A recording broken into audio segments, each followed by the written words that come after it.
ত্রয়োদশ জাতীয় সংসদ নির্বাচনে বিজয়ী হয়ে সংসদে যাওয়ার অপেক্ষায় আছেন 297 জন সদস্য। এর মধ্যে প্রায় ৮০% সদস্য বা 236 জন এমপি কোটিপতি। তাদের মধ্যে 13 জন এমপি আবার শতকোটিপতি। 16 ফেব্রুয়ারি ট্রান্সপারেন্সি ইন্টারন্যাশনাল বাংলাদেশ টিআইবি ঢাকায় নিজ কার্যালয়ে এক সংবাদ সম্মেলনে এসব তথ্য তুলে ধরে। ত্রয়োদশ জাতীয় সংসদ নির্বাচন প্রক্রিয়া ও হলফনামা ভিত্তিক পর্যবেক্ষণ শীর্ষক প্রতিবেদনে টিআইবি জানায়, নির্বাচিত সংসদ সদস্যদের হলফনামা বিশ্লেষণ করে জানা গেছে এসব তথ্য। যে অস্থাবর এবং স্থাবর সম্পদের বর্তমান মূল্য অনুযায়ী এই ত্রয়োদশ সংসদে কোটিপতি রয়েছেন 236 জন, যেটি এই সংসদের ৭৯.৪% এবং শতকোটিপতির সংখ্যা 13 জন। জাতীয়তাবাদী দল বিএনপিতে এমন কোটিপতি রয়েছেন ১৮৯ জন, ৯০.৮৭%, এবং বাংলাদেশ জামাত ইসলামীতে ৩৮ জন, ৫৫.০৭%। টিআইবির প্রতিবেদনে আরও বলা হয়, এবার নির্বাচিত অর্ধেক সংসদ সদস্য ঋণগ্রস্ত। ফলে এই সংসদকে সবচেয়ে বেশি দায়গ্রস্ত সংসদ হিসেবে উল্লেখ করেন টিআইবির নির্বাহী পরিচালক ডক্টর ইফতেখারুজ্জামান। তিনি আশঙ্কা প্রকাশ করে বলেন, শতকোটিপতিদের প্রভাব সংসদে পড়ার ঝুঁকি রয়েছে।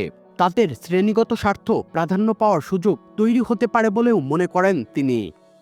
যে ঝুঁকিটা আছে সেই ঝুঁকিটা হচ্ছে যে এই ধরনের কোনো একটা বিশেষ শ্রেণীর প্রভাব যখন সংসদের উপর থাকে, একচেটিয়া প্রভাব থাকে, তো তাদের ইন্টারেস্ট বা তাদের স্বার্থটা দেখার স্বার্থটা প্রমোট হওয়ার ঝুঁকিটা থাকে।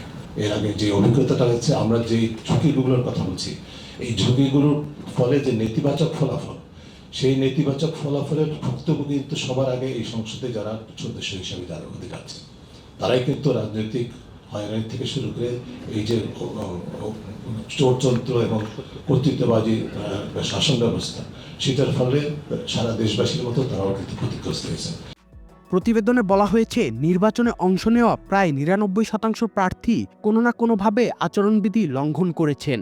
এর মধ্যে রয়েছে মুদ্রণকারী প্রতিষ্ঠানের তথ্য ছাড়া প্রচারণা সামগ্রী ব্যবহার, যানবাহন সহ মিছিল ও শোডাউন, ৫ জনের বেশি সমর্থক নিয়ে মনোনয়ন জমা দেওয়া, এমনকি প্রতিপক্ষের পোস্টার ব্যানার ছেঁড়া বা নষ্ট করার ঘটনাও। টিআইবি জানায়, এবার প্রথমবারের মতো সংসদ সদস্য হয়েছেন ২০৯ জন।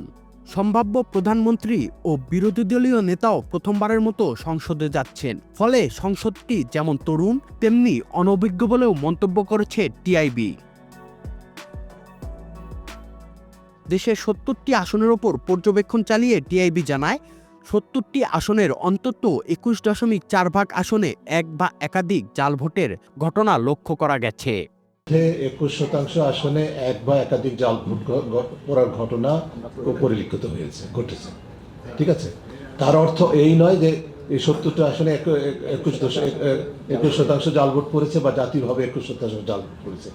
এদিকে অন্তর্বর্তী সরকার আওয়ামী লীগের নিবন্ধন স্থগিত ও দলটির কার্যক্রম সাময়িকভাবে নিষিদ্ধ করলেও দলটির নির্বাচনের বিরুদ্ধে অবস্থানে অনড় ছিল বলে সংস্থাটির পর্যবেক্ষণে উঠে এসেছে। এমনকি দলটি জুলাই গণ অভ্যুত্থান ও অন্তর্বর্তী সরকারকে অবৈধ ও ষড়যন্ত্রমূলক বলে উল্লেখ করেছে বলেও উল্লেখ করা হয় প্রতিবেদনে। প্রতিবেদনে বলা হয়, আওয়ামী লীগ দলীয়ভাবে নির্বাচনকে প্রাতিষ্ঠানিকভাবে অবৈধ ঘোষণা এবং তা প্রতিহত করার আহ্বান জানান। প্রতিবেদনে বলা হয়, আওয়ামী লীগ দলীয়ভাবে নির্বাচনকে প্রাতিষ্ঠানিকভাবে অবৈধ ঘোষণা এবং তা প্রতিহত করার আহ্বান জানায়। একই সঙ্গে নির্বাচন ও নির্বাচনী পরিবেশে দলটির নেতিবাচক ভূমিকা এবং সক্রিয় উপস্থিতি লক্ষ্য করা যায়। তবে প্রাতিষ্ঠানিক অবস্থানের বিপরীতে মাঠ পর্যায়ে আওয়ামী লীগের কর্মী সমর্থকদের একটি অংশ ভোটার হিসেবে নির্বাচনে অংশ নেন বলেও জানায় TIB. Sadman Shaon, the financial express.